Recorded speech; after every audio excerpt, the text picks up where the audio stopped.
Hi everybody. So today's assignment is going to be how to model a switch reluctance motor in Maxwell 2D. So for this project, we're just going to be starting from scratch. So once you open up Electronics Desktop, go over here to Maxwell and select Maxwell 2D. And now we'll be in our Maxwell 2D design. And you can go ahead and let's first just save. So save as. Save it wherever you want. I'm going to title this EE511 switch reluctance motor example video.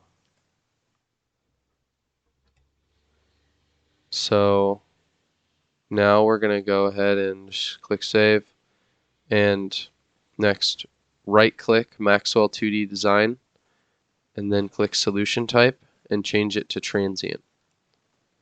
Hit OK and then save that again. So in Maxwell 2D, you have to draw with shapes and polylines, and since there's this limited variation of shapes, we're going to be using a lot of lines and arcs in order to create our switch reluctance machine. So let's just start by taking this line tool, and here we can see the point where the line will start. Let's go ahead and zoom out, and we're going to start by making the stator. So this will be the very edge of the stator in the air gap. Let's make it 80 millimeters in radius, and then let's go up 20. Alright, so now we have this line that starts at 0,80 and ends at 0,100. Next, you can select this line. Make sure you're in select object. If you're in select edge, you won't be able to use these tools, which we're going to use right now. So make sure you're in select object, select this polyline, and then click this duplicate around axis. So we're going to do a 6-slot 4-pole configuration. So we're going to need 6 of these sort of bars going around our stator. So that'll mean we have 60 degrees to create this bar. So let's just make this angle, say, 20 degrees. See what that looks like.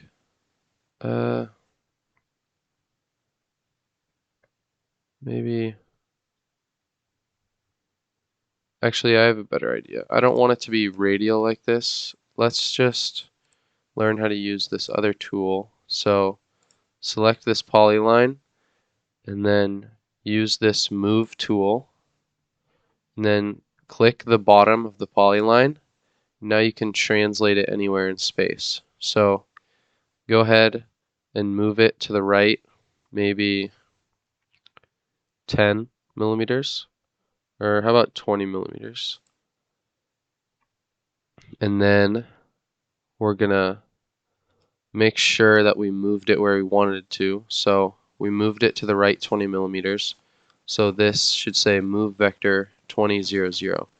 And if I'm going to hit Control Z, if you accidentally did move along axis, then I selected this point, and then I accidentally did, oh whoops, I accidentally moved it down, I can go to this move, so it'll be in polyline 1, this move command, and I can say, oh, I didn't mean to move it down, minus 20, so change that to a 0, and it'll move back up to where it's supposed to be.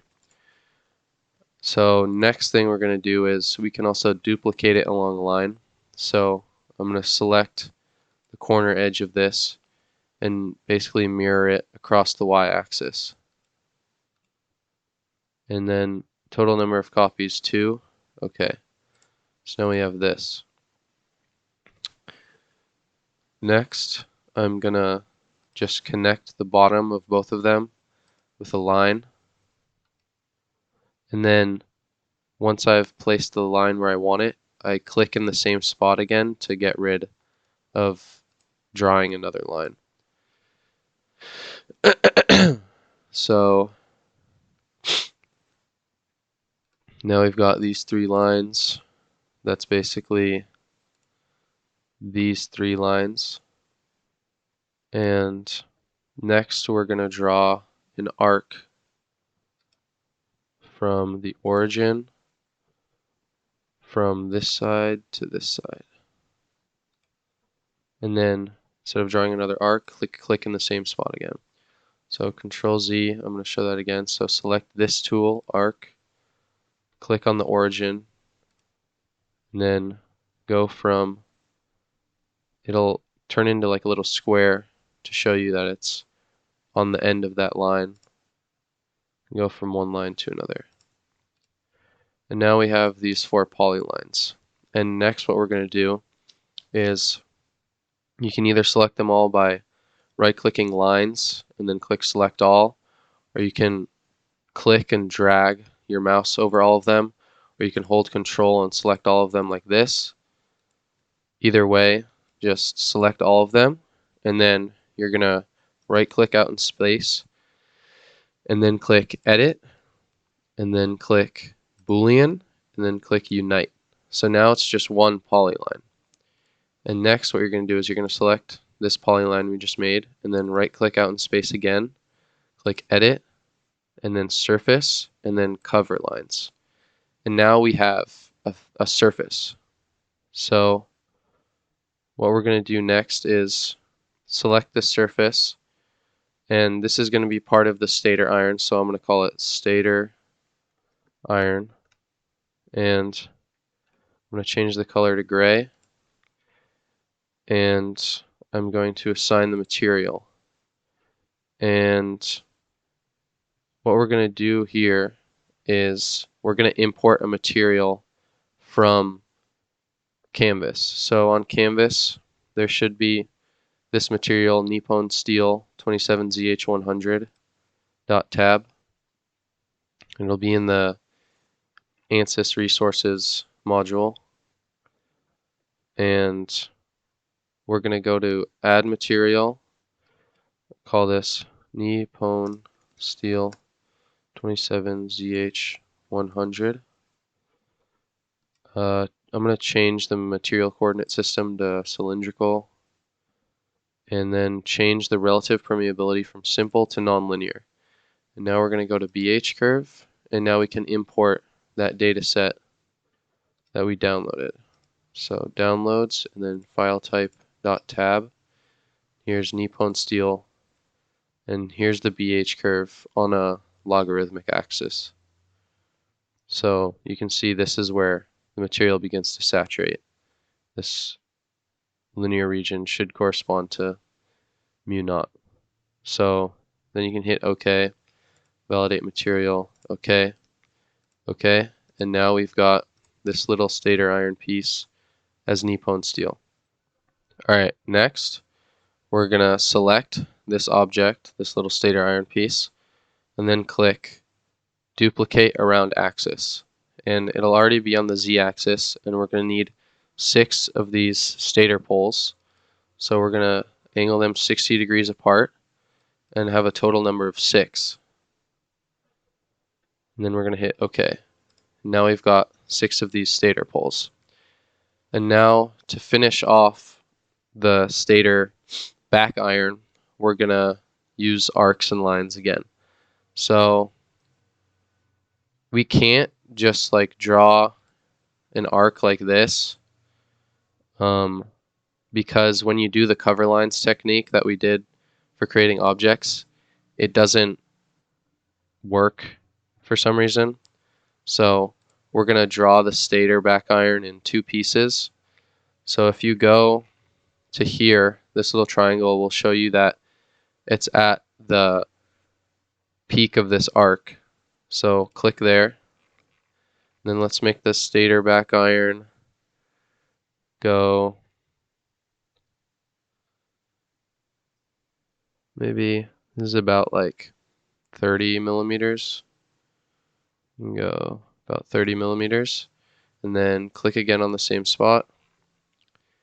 And then we can click this line, and we can duplicate it around the axis. And let's just do 180, total number 2. Hit OK. Now we're going to use the arc. Go to the center. Go to where the line intersects the arc. Draw a circle around to the other one. And click on the same spot again. And then I'm gonna save real quick. Do another arc from the center. This shows that it's at the top of this line, this little big square. I'm going to go all the way around to the other side, click there, then click on the same spot again. And now you can select all these lines, and then right click out in space, edit, Boolean, unite, and then right click out in space, edit, surface, cover lines. And then let's go ahead and call this Stator iron as well. And then change the color to gray. And then assign the material to the Nippon steel we just imported. Okay. Save real quick. And then select this object and let's duplicate it around the axis. Angle 180, total number 2. Okay. And now this is our Stator iron. Go ahead and save that.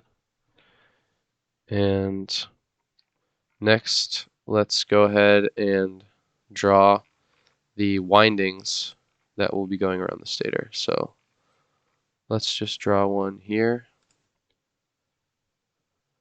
And that seems good. And I'm going to go ahead and move it off this face a little bit so it's more realistic, as if there was maybe some insulation. So let's use the move. And it doesn't really matter where we click. I can click anywhere.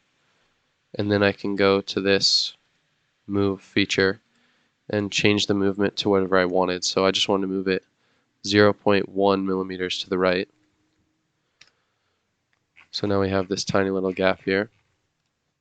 And then I'm going to go ahead and draw the same rectangle, or to make sure it's the same rectangle, I'm going to select this rectangle. And I'm going to click duplicate along line. I'm going to select the corner, and I'm going to move it to this corner. Say total number of objects 2, hit OK. Now I'm going to select this object, and I'm going to move it, do the move tool again. Then I'm going to go to the move function and change that to minus 0.1 millimeters. Go ahead and save. And now I'm going to select both of these, and I'm going to call them winding. And I'm going to change their color to orange.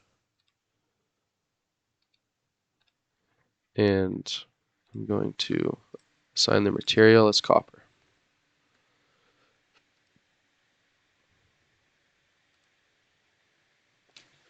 Okay.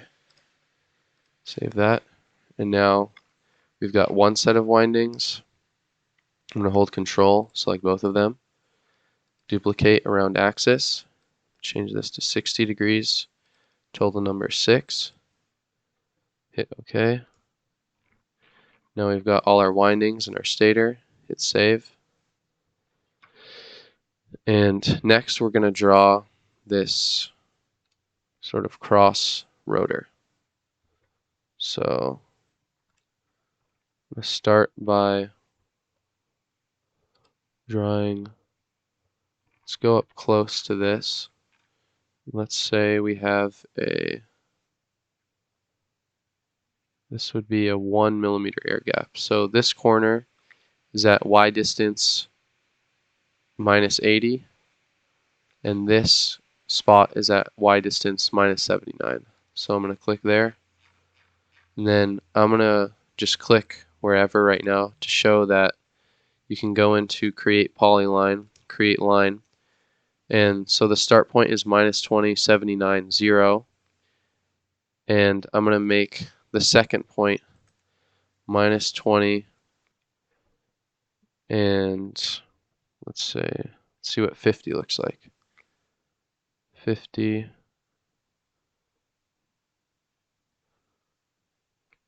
maybe 45, maybe 55.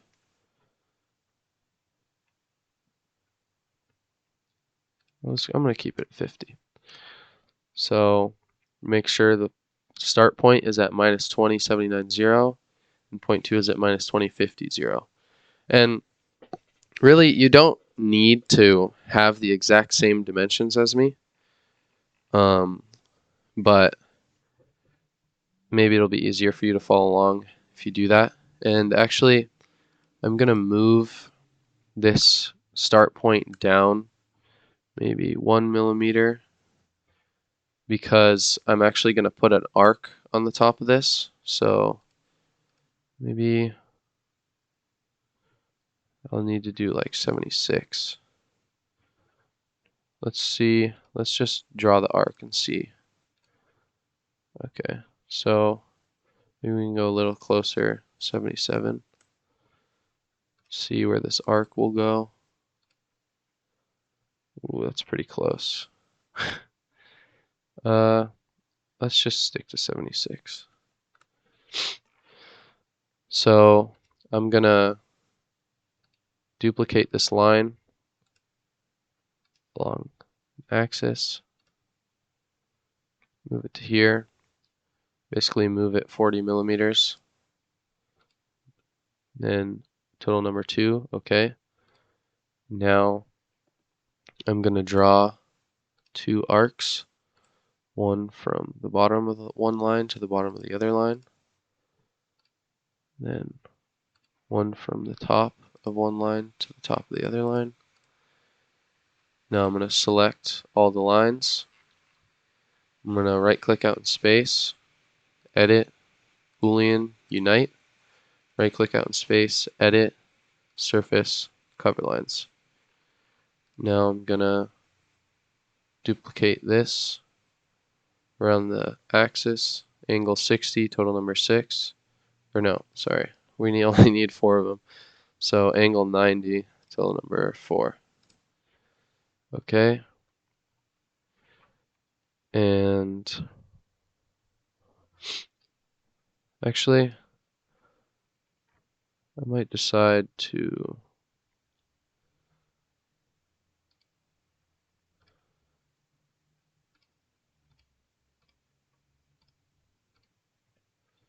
see if we can extend this.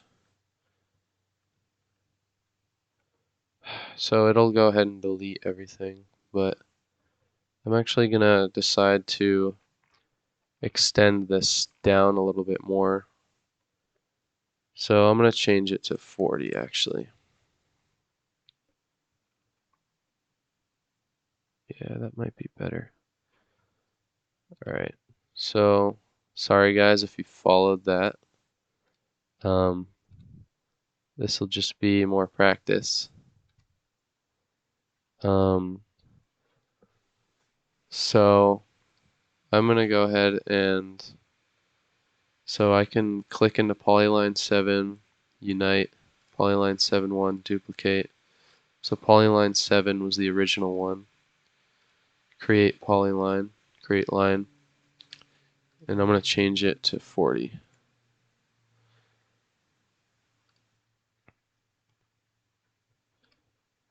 So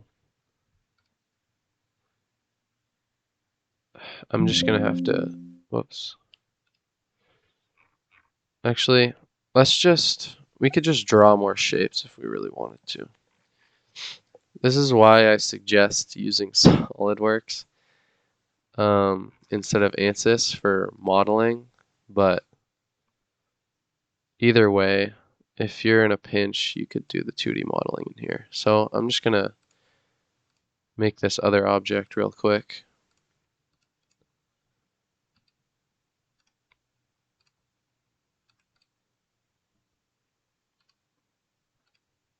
using the same technique. And I don't know, maybe we could go even further down if we wanted to.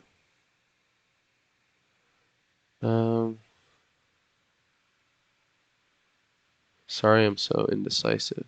Let's see, maybe down 15 millimeters. Sure.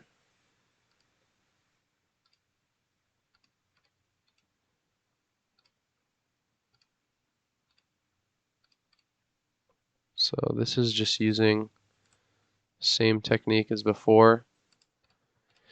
If you just want to delete these and restart by just making this original line longer, you can also do that, but I'm just doing this so I can see what kind of a shape the rotor will have.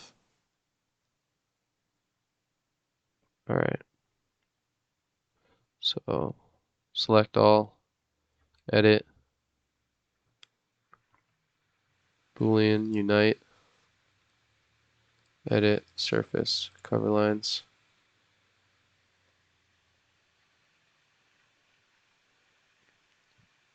And actually I'm going to select all of these. Call them rotor iron. Change them to gray.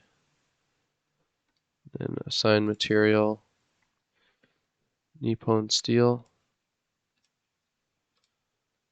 Save that.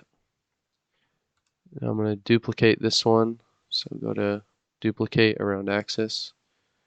Should already be at angle 90, total number 4. Okay. And now I'm going to go ahead and draw the center of the rotor. So I'm just going from this center point of the arc down to maybe 0, 15, 0. This is kind of arbitrary. We're just doing this for practice, so don't worry if it's not exactly the same as mine. Then I'm going to duplicate that line 180 degrees. Whoops, I accidentally just moved the line 180 degrees, so select that line, duplicate 180, total number 2. Now I'm going to draw some more arcs.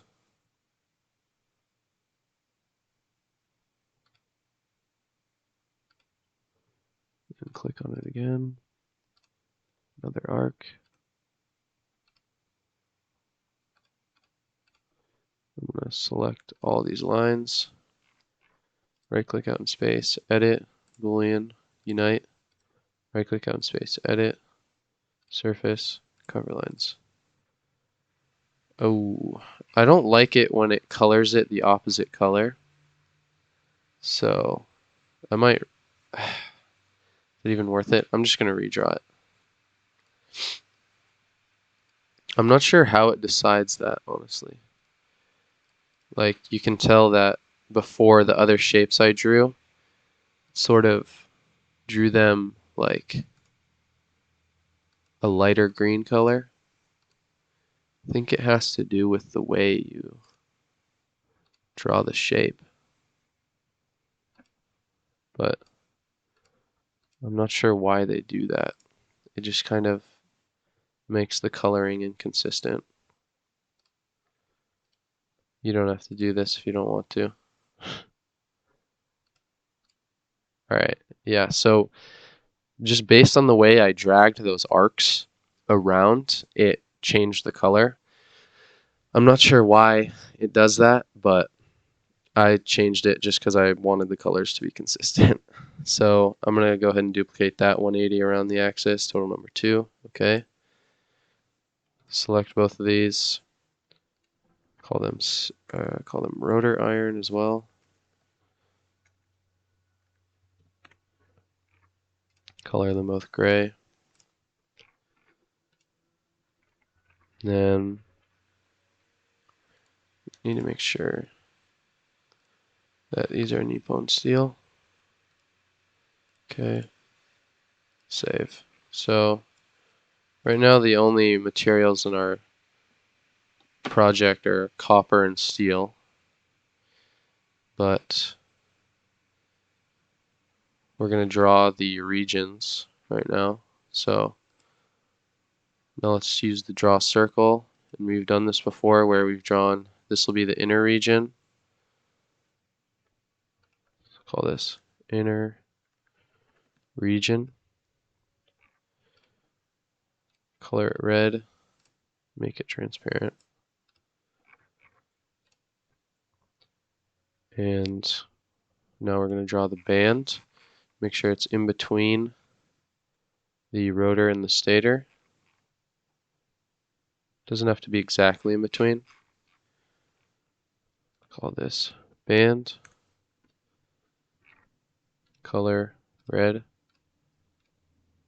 Make it transparent. Now we're going to draw the outer region.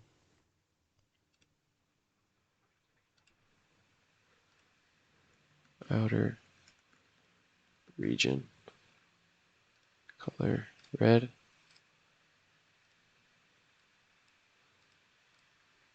Go ahead and save. And another thing we can do actually is I'm going to go ahead and color the stator windings the same as they're colored here. So I'm going to color, I'm going to color these. I'm going to color these red. Whoops.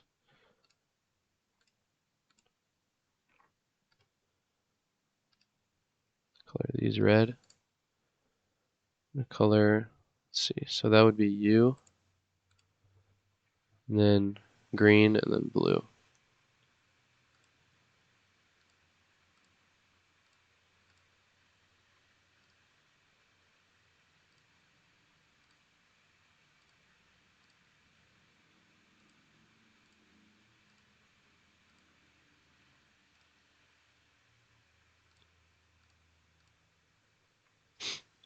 Go ahead and save that. Right, so now we can go ahead and set up the excitations. So I'm going to add winding U, make sure it's stranded. Okay. Add winding V, stranded. Okay. Add winding W, stranded. Okay. Save that. Then now we're going to go ahead and go around this circle, defining them how they're defined here. So should be out, in, out, in, out, in, out, in, out, in, out, in, going all the way around. So sine coil U1 out, which will be positive. And I'm going to go ahead and make a variable called turns. So I'm going to write turns in here and hit OK. And I'm just going to make it, just make it 100 for now. So now I've got U1 out, and the number of conductors is turns. And you can click measure edge. And I'm going to look at these edges. Actually, I'm going to go ahead and just measure the face. And see, it's 225 millimeters squared. So let's use a calculator. Whoa.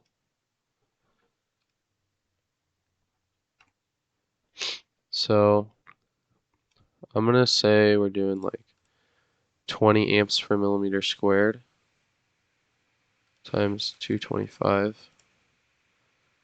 Let's say divided by 10 amps is equal to, so let's do 400 turns, why not?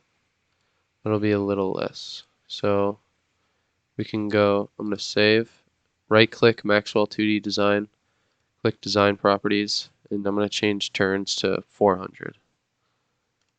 Hit apply. Okay. Save that. Alright, I'm going to keep going around assigning them. So Whoops.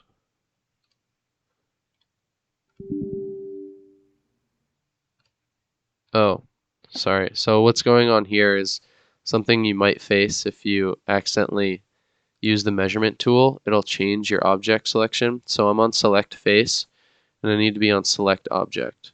So now that I'm on select object, I can select this and then I can right click U and then click assign coil. So now I can call it U1 in. Make that negative. Number of conductors is turns. So I'm just going to keep going around. So it'll be out, in, out, in, out, in.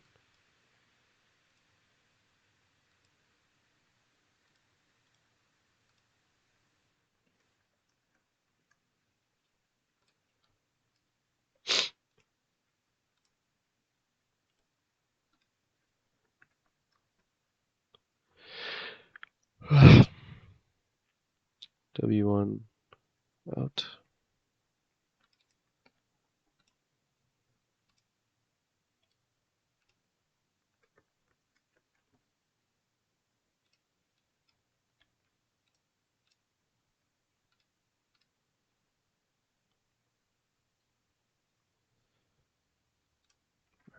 So U2 out. Whoops.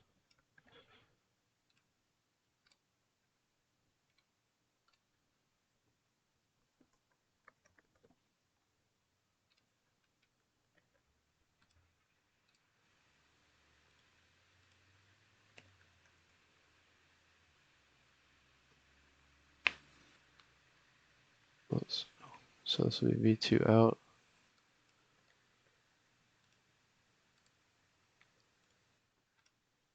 V2 in.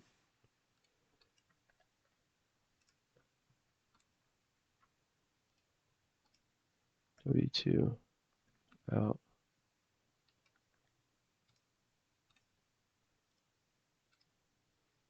W2 in.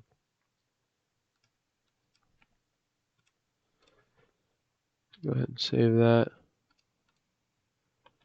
So out, in, out, in, out, in, out, in, out, in, out, in. Perfect. Save that.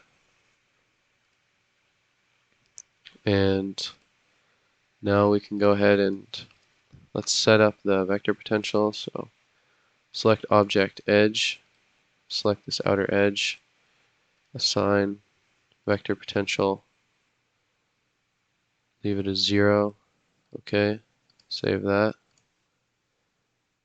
Then go back to select object and we're going to select the band and we're going to right click motion setup, assign band, rotation, mechanical. I'm going to call this RPM. Okay, just hit OK, save that. And now we can right click Maxwell 2D design, design properties, and it's already made it as RPM for us, but sometimes it'll delete your units. Turns doesn't need any units, so let's just make the RPM, I don't know, 6,000 RPM. Apply. Okay. Save. And now I'm going to go ahead and select all the copper and then right click mesh, assign mesh operation on selection length based. I'm going to make this 1 millimeter. I'm going to select all the steel, right click mesh, assign mesh operation on selection length based. Set the max length to like 4. Save.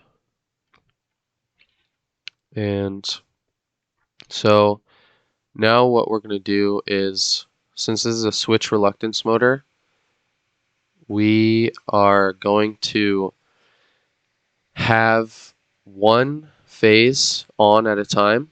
So at this moment, if you can imagine this blue W phase turning on, it would motivate this rotor to rotate and align with this field, right? And if we turned on the green one, it would motivate the rotor to align, move this over here, right? And if we turned on the red one, it wouldn't move at all because it already has the path of least reluctance. So what we can simulate here is we can simulate having one of these steps on and then rotating the rotor through one cycle. And with that, we can plot the torque versus the angle of the rotor. And with that information, you could extrapolate, oh, when should this switch reluctance machine I've designed, when should I switch from U phase to V phase? What rotor position should I switch from U phase to V phase if I want it to keep rotating counterclockwise, right? So let's go ahead and right-click Maxwell 2D Design, Design Properties, and we can actually, let's add a variable, call this electric frequency. Hit OK. So I'm going to make this 200, and I'm actually going to change RPM to be, so this is like technically a 4-pole synchronous machine, even it's a switch reluctance machine. So I'm going to change the rotation per minute to elec freak times 120 over 4. And see, that took my units away, so I'm going to click on this again, click edit, change that back to angular speed, RPM, okay. And then electric frequency, edit that. Go to frequency, whoops. I'm going to go to, where'd it go? I'm going to go to frequency, make that hertz, okay. Apply. Now I'm going to add another variable. Actually, we don't need this variable, one electrical cycle. We can just do it in the analysis setup. So just hit OK, save that. Alright, so now we're going to go to analysis, add solution step. I'm going to call this 1 elec cycle. And I'm going to make the stop time 1 over elec frequency.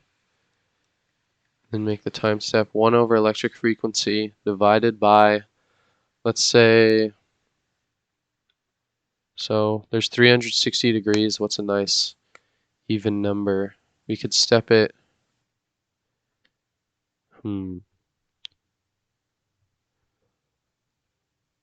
Let's just do like 100. So it'll step it every 3.6 degrees basically. Hit OK, save, and it's our motion setup, design properties.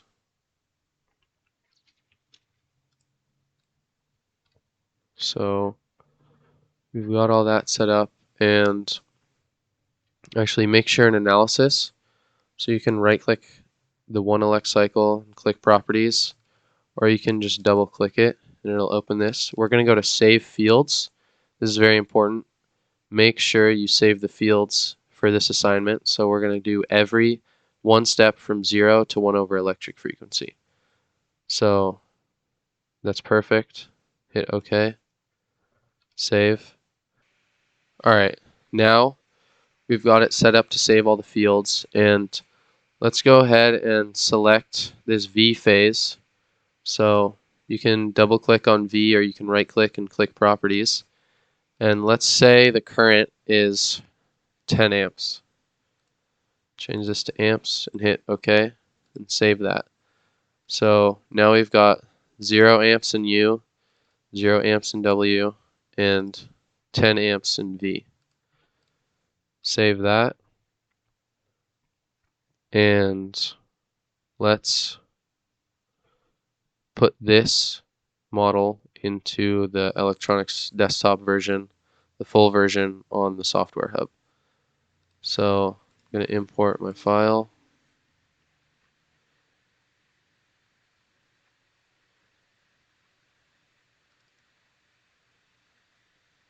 SRM example video. Go ahead and open it. This PC, temporary files.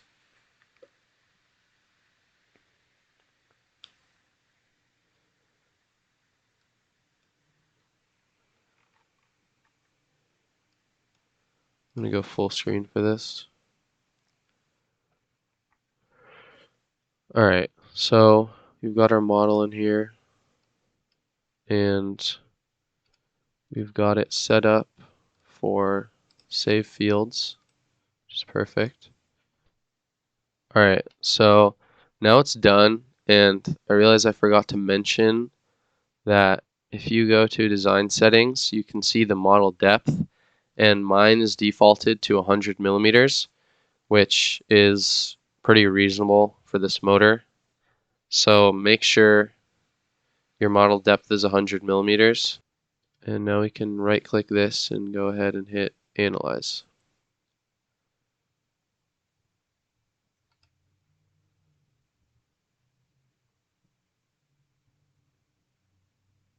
And now this is going to take a while to run because we've done 100 time steps and we've made the mesh like pretty solid.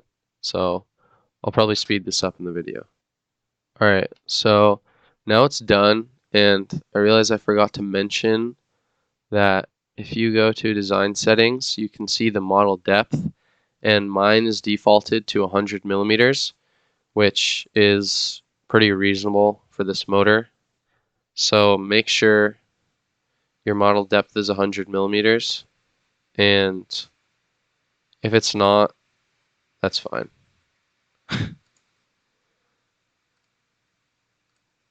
Because the radius of this motor is like 130 millimeters and the arc diameter is 260 millimeters. So 100 millimeter depth is like pretty normal size motor, pretty normal proportions. So now that that's finished running, we can click Create Transient Report Rectangular Plot. We can click Moving Torque, and X instead of default is time. We can select a different variable. So I'm going to select Moving Position, New Report. Now we can see the torque versus the position of the rotor. So this is 0 degrees, and then this is 60 degrees. So once this is in line with the rotor, it should have 0 torque. And the real purpose of this experiment is so that we can create a flux density map. So what we'll do now is let's go ahead and I'm going to select. So I'm make sure I'm on select object.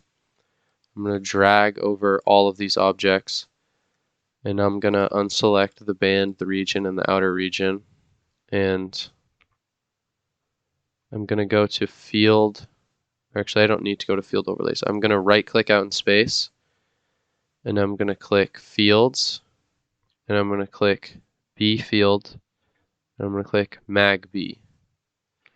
Now I'm going to click stator iron, and then scroll, and then shift, hold shift, and then click rotor iron 6. So basically select everything except for the inner region, the band, and the outer region, and then click done. Now you can right click this and then set context to active window,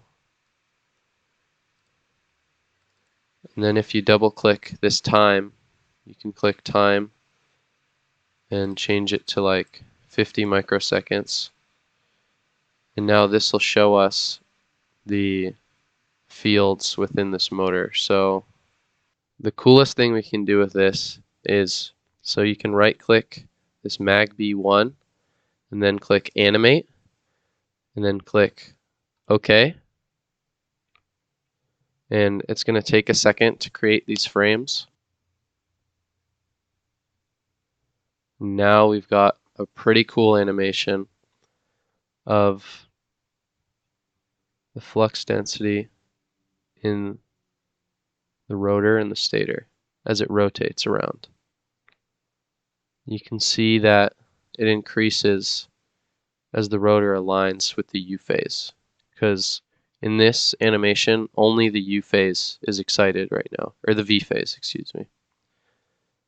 So for this assignment, basically I just want you guys to hit this export and then save this as a GIF. I'm going to call this EE511 SRM example animation. Save that. And now when I go here, so animation options, number of loops, 0 for infinite. So hit OK. Now it should be saving to the temporary files on the virtual desktop.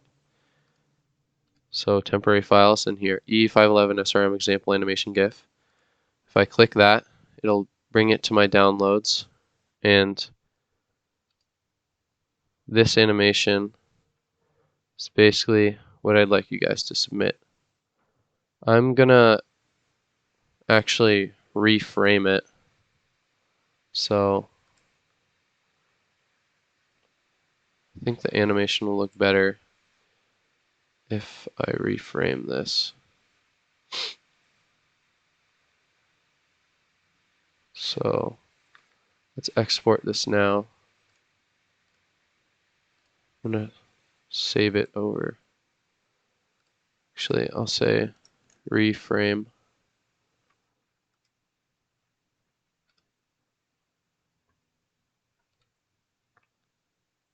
Let's see.